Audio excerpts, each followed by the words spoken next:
Episode 21 of Often Racing. I'm here with Group 1 trainer Mitch Freedman. Great to see you, Mitch. Yeah, great, Steve. Great to join you up here at the Magic Millions. So it's been a hell of a week. We're Sunday, so all book one is done. The race day yesterday, which blew up due to the weather. It's raining now. There's horses all around us. But how have you found the week?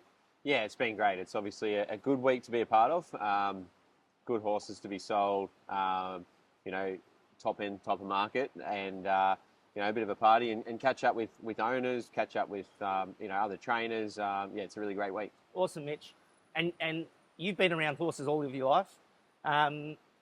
Looking into what can you tell me around your grandfather and his role in racing? Yeah, so my grandfather was a bookmaker.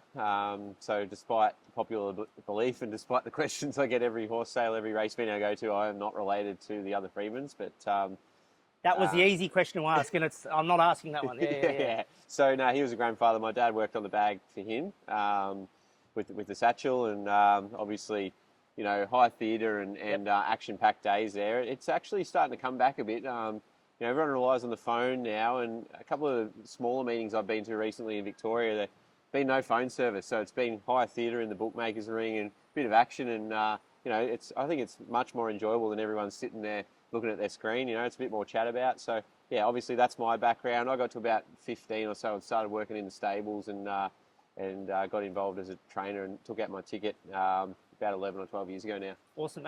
And before you took out the ticket, who did you work for, and what did you learn from them to sort of give you the motivation to go out on your own? Yeah, so I originally started with Catherine and Craig Durden. Craig Durden was a great jumps jockey, and Catherine was a great track work rider and a great trainer in her own right.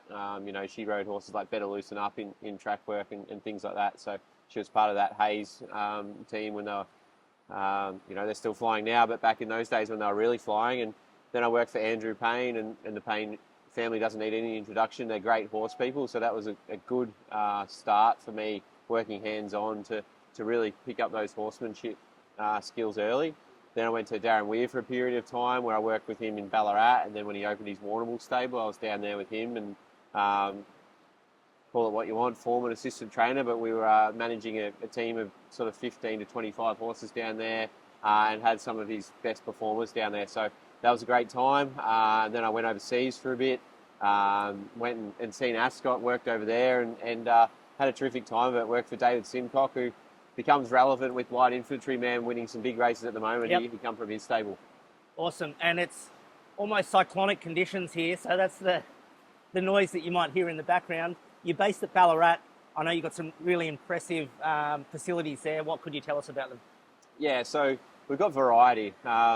It's not a small training centre. It's a really large training centre in the fact that it takes half an hour to work a horse, so a lot of time in the saddle, which is, I think, good for them.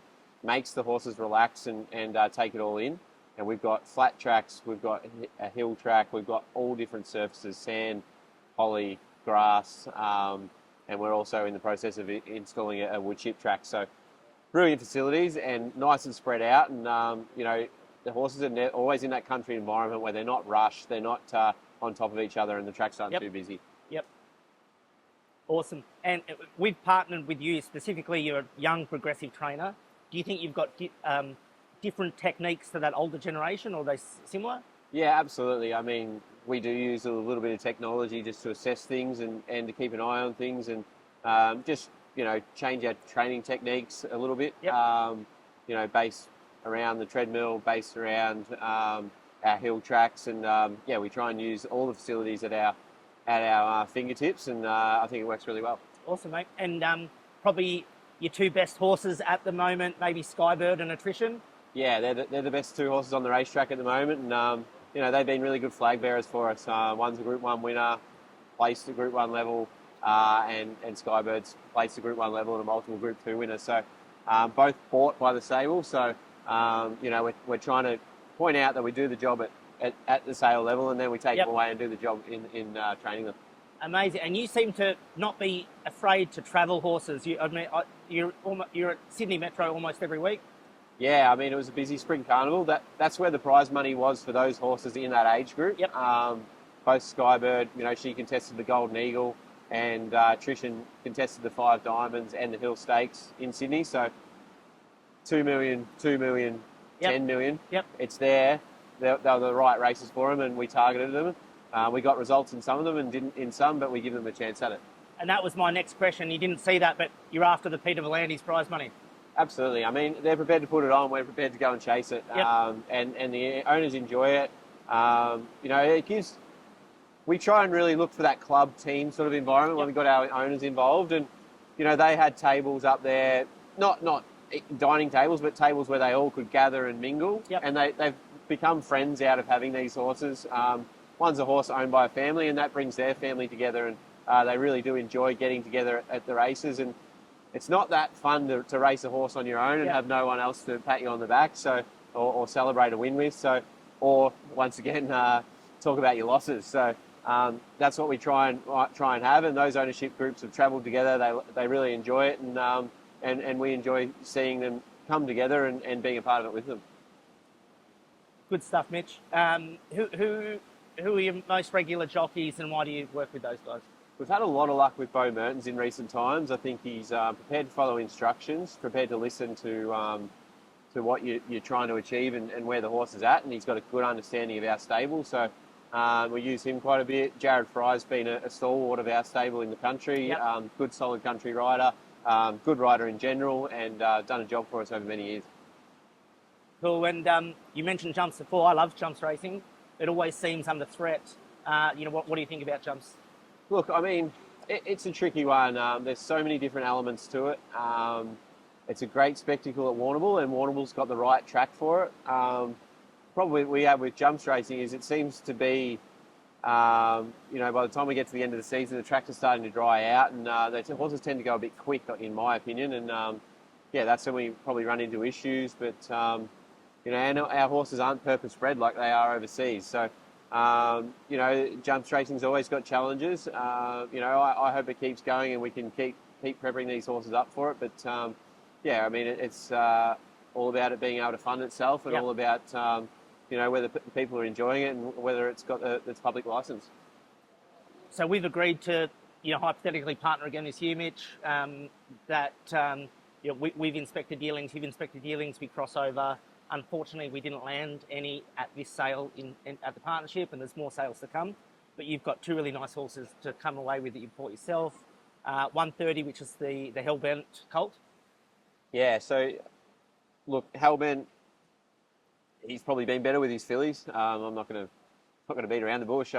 But I just come to the sales. I look at as many horses as I can. I try and just buy the ones that I think are athletically capable of becoming good race horses, and I know he just stood out for me from the get-go. I really liked the way he moved. I really liked the angles he had, really liked the attitude he had, and I just thought that he had a lot of improvement to come, and I thought he was going to develop into a really nice later 2-year-old, 3-year-old, and the type of horses we want to have in the stable. So we went and grabbed him, and you know, we look at the type, and then you know, we look at the pedigrees, and you know, it's been a pretty good cross, Hellbent over Exceed and Excel, and we were prepared to dive in a little bit cheaper than the sale average, and we thought we'd come away with a nice bargain buy.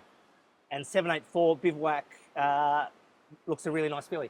Yeah, she does. I mean, Bivouac, I think he's a little bit later to come to the party. They're starting to see him at the jump outs and the trials, and starting to see him on the racetrack. He had a good winner in Perth yesterday. Very impressive horse. Hiramar's bought up here at the sale. That's a pretty good sign that there's some to come from him. So we really like the filly. We shot, once again, nice athlete, nice angles, nice shape, and good improvement to come. Unfortunately, as you said, we didn't land on any together. We landed on a couple, but they were just a bit out of our reach, and we've got plenty of sales ahead. So we'll team up this year at some point in time. And you were under bidder on the Home Affairs Sunlight filly, just missed out. Yeah, just missed out. I think 3.2 was the price. I think I might have tapped out at about 300. So no, we weren't involved there, but yeah, I mean, it's great to see for the industry that we've got those big guys involved and a new batch of them. That's what we need, you know. There's always new players to it, and yeah, it's been great to see those players really put their hands up and be involved, and you know, it keeps the wheel turning. And you sort of touched on what you're looking for, an athlete, and that's what we bought last year at the Adelaide Magic Millions, that Tagaloa filly, you know her as Jasmine in the stables. Yeah, she's ticking along all right. She's had a couple of little preps, nothing too serious. We think that she's probably going to need to wait till she gets to 3. So we're just all about educating, putting the right grounding in, doing a little bit of faster work to promote some growth and you know, promote that bone density and just do all the right things so that when you're ready to step into them a bit more and test them out, they're ready to go. So that's what the stage she's at the moment, and she's been back in the stable probably 6 or 8 weeks or something, and she's just doing a bit of faster work now and a bit of barrier work, and she's handling it all good. Great, and I love your communication. That's what our owners are looking for, and you know, amazing communication. So thank you. If there's a race you'd love to win, what is it? I mean, I think the Cox Plate's the race you want to win. I'm not sure how the changes to Moonee Valley will affect the atmosphere and whatnot of that race, but I mean, it's the Weight for Age Championship of Australia. It's a great spectacle. You always have a bit of a soft spot for your hometown cup, and that's Geelong. So I'd like to win that race at some point in time. But, yep. And it's more competitive than ever, really. Exactly. I mean, it's a great qualifier to the Melbourne Cup, or a great lead into the Melbourne Cup. So who knows? If you manage to win a Geelong Cup, you might be competitive in the big one as well. And then what's the aspiration for Mitch Freedman Racing? Is it more boxes? Is it move to Melbourne? Is it settle? What is it?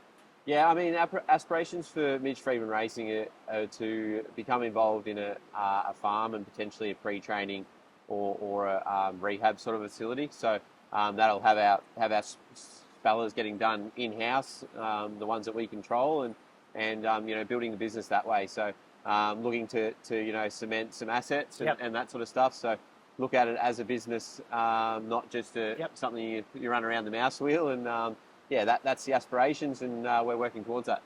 Awesome, Mitch. Well, thank you so much. Episode 21 Off and Racing.